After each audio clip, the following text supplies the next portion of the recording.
Disiapkan Pemprov DKI Jakarta. Perlawanan sebagian warga yang disinyalir dibekingi oleh premanisme tidak terbukti mampu membuat seluruh warga terpengaruh untuk menolak upaya penertiban.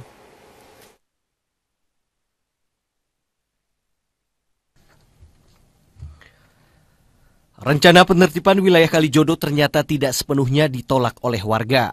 Setelah 2 hari surat sosialisasi penutupan lokalisasi Kalijodo disebarkan, hingga hari ini 18 kepala keluarga sudah mendaftarkan diri untuk direlokasi. Pemprov DKI Jakarta telah menyiapkan 3 opsi relokasi warga ke 3 rusunawa, yakni Rusunawa Marunda, dan Mogot, dan Cakung. Untuk dapat menempati rusunawa yang telah disediakan, warga harus memenuhi sejumlah persyaratan, di antaranya pemilik bangunan dan berstatus KTP DKI Jakarta. Marunda ada, kemudian juga Dan Mogot, ada satu di Jakarta Timur, di Cakung kalau tidak salah, saya lupa namanya. Nah itu sudah tersedia, sekarang ini posisi sekarang ada 300. Dan nanti kita sisir lagi rumah susun mana yang bisa yang kosong itu bisa tempati di sana. Namun upaya sosialisasi yang telah dilakukan Pemprov DKI Jakarta dinilai belum cukup oleh sebagian warga. Warga menilai sosialisasi hanya sebatas pemberitahuan dengan surat tanpa dilakukannya dialog.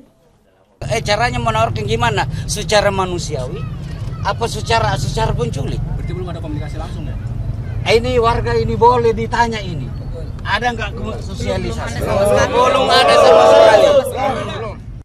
Sudah hampir setengah abad kawasan Kalijodo dikenal sebagai tempat lokalisasi dan perjudian.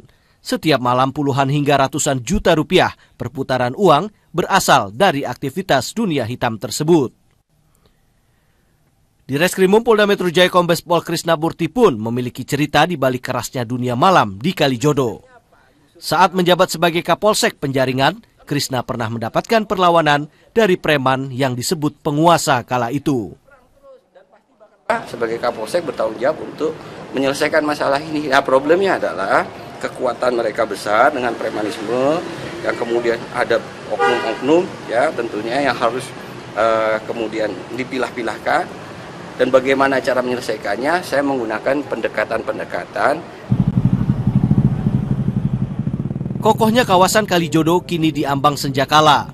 Menko Polhukam Luhut Binsar Panjaitan mengatakan negara tidak bisa diatur oleh kekuasaan premanisme. Negara ini nggak ada yang diatur oleh preman, berkali-kali saya bilang. Ya, ingat tuh. Semua, dengerin, kamu jangan ulang-ulang tanya saya. Semua aturan-peraturan yang ada itu yang kita tegakkan. Ngerti? Ya, nggak ada lebih dari itu. Terlepas dari dunia kelam prostitusi dan perjudian, upaya penertiban Kalijodo oleh Pemprov DKI Jakarta adalah untuk mengembalikan ruang terbuka hijau karena Kalijodo berada di bantaran sungai. Tim Liputan. Tol Cikudir 2 pasca ambruknya atap gardu tol tersebut. Maria Lizia Hasri akan melaporkan selengkapnya dari Tol Cikudir 2 Bekasi, Jawa Barat. Maria, apa upaya yang dilakukan Jasa Marga agar beberapa pintu tol Cikudir 2 bisa dibuka kembali?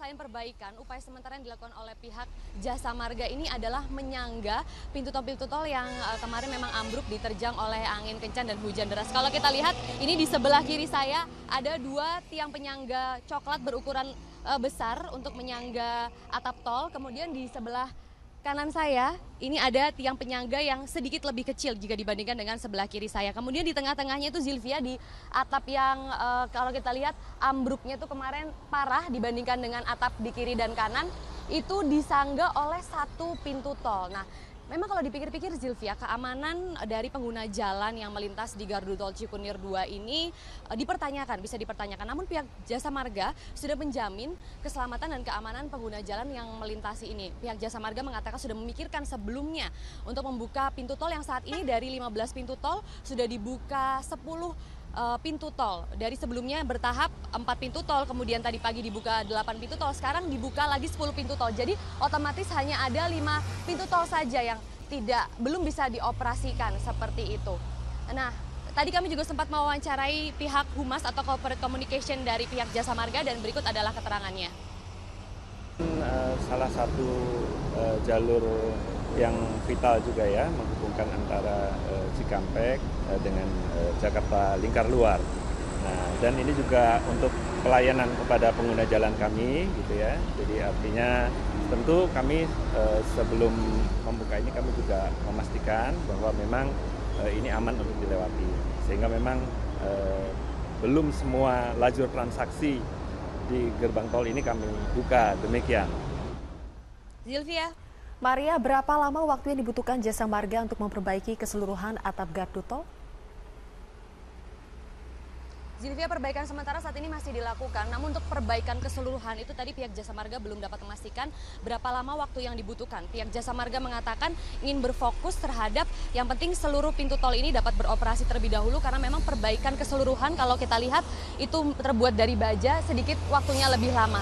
Sehingga memang saat ini diprioritaskan untuk membuka jalan tol semua, kemudian keselamatan dari para pengguna jalan tol, karena memang kalau kita bandingkan kemarin atap yang dirasa tidak ada masalah itu bisa ambrol terkena hujan dan juga angin kencang, apalagi sekarang yang kalau kita lihat ada kerusakan yang bisa dibilang ini cukup parah, sehingga jika ada hujan atau angin kencang yang diprediksi nanti akan terjadi lagi, ini bisa rawan ambruk lagi begitu, Zilvia. Demikian Zilvia untuk sementara yang dapat kami laporkan dari gerbang tol Cikunir 2. Maria Lizia Hasri, terima kasih atas laporan Anda. Pemirsa, banjir yang menggenangi tol Cikarang kilometer 34 dan kilometer 37 Minggu malam lalu pagi ini telah surut. Kendaraan dari arah Jakarta menuju Cikampek dan sebaliknya sudah dapat melintas dengan normal. Gerbang tol Cikarang Timur yang sempat ditutup semalam juga telah dibuka dan dapat dilintasi kendaraan. Arus lalu lintas dari arah Jakarta menuju Cikampek dan sebaliknya pun terpantau ramai lancar.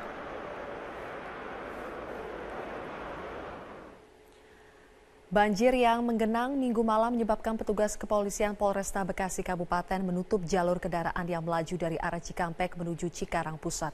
Kendaraan dialihkan menuju gerbang tol Cibatu kilometer 34. Kepadatan pun terjadi mulai kilometer 37 hingga kilometer 47. Penutupan terjadi dari pukul 5 sore, namun jalur kembali dibuka pukul 9 Minggu malam. Banjir yang terjadi semalam disebabkan oleh hujan deras yang mengakibatkan debit air di situ Alam Sari meluap dan membuat tanggul jebol. Untuk mengantisipasi hal ini agar tidak kembali terjadi, PT Jasa Marga akan berkoordinasi dengan pihak pengembang untuk memperluas penampung situ Alam Sari dan membenahi sistem drainasi tol agar dapat menampung genangan air saat hujan deras.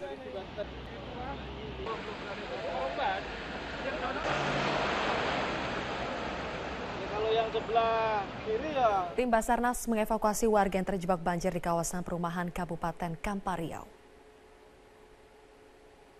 Pakai apa itu, Bu? Wah, ini naik tinggi.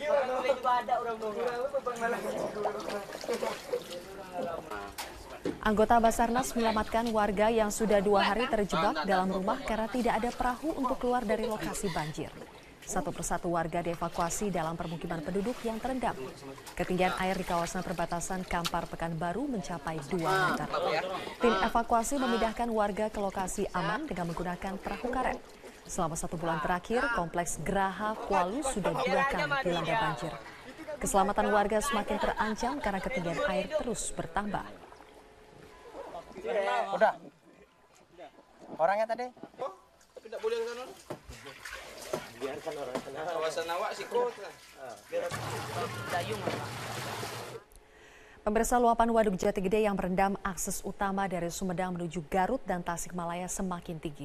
Sementara itu warga dari 3 desa di Kecamatan Seirampah, Serdang Bedagai, Sumatera Utara mengungsi di posko pengungsian BPBD akibat banjir. Trianisha memantau langsung dari Sumedang, Jawa Barat dan Wilson Purba dari Medan, Sumatera Utara. Kita ke Trianisha terlebih dahulu. Nisha, bagaimana kondisi jalan yang terendam air luapan Waduk Jati Gede saat ini? Ya, Zilvia, kondisi Jalan Cimuja di Kecamatan Dharma Raja, Kabupaten Sumedang, Jawa Barat saat ini ketinggian air terus bertambah seiring dengan hujan yang turun terus-menerus sejak kemarin dengan intensitas yang cukup tinggi. Pada saat ini ketinggian air berada di kisaran 1,5 meter.